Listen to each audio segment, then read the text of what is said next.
شروع اللہ کے نام سے جو بڑا مہربان نہایت رحم والا ہے۔ جو چیز آسمانوں میں ہے اور جو چیز زمین میں ہے سب خدا کی تسبیح کرتی ہے، اسی کی سچی بادشاہی ہے اور اسی کی تعریف لامتناہی ہے اور وہ ہر چیز پر قادر ہے۔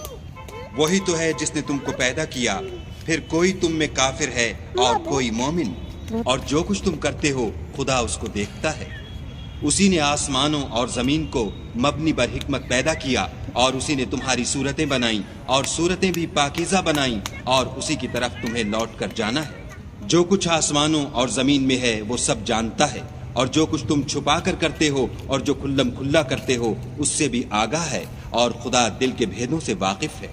کیا تم کو ان لوگوں کے حال کی خبر نہیں پہنچی جو پہلے کافر ہوئے تھے تو انہوں نے اپنے کاموں کی سزا کا مزہ چکھ لیا، اور ابھی دکھ دینے والا عذاب اور ہونا ہے۔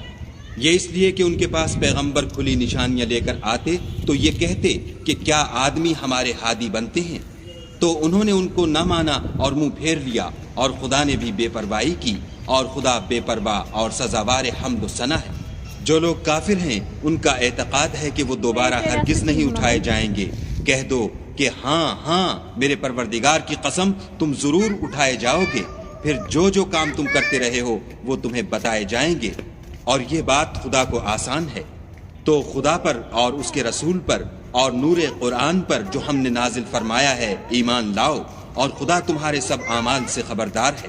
جس دن وہ تم کو اکٹھا ہونے یعنی قیامت کے دن اکٹھا کرے گا وہ نقصان اٹھانے کا دن ہے، اور جو شخص خدا پر ایمان لائے اور نیک عمل کرے وہ اس سے اس کی برائیاں دور کر دے گا، اور باغ ہائے بہشت میں جن کے نیچے نہریں بہہ رہی ہیں داخل کرے گا، ہمیشہ ان میں رہیں گے۔ یہ بڑی کامیابی ہے۔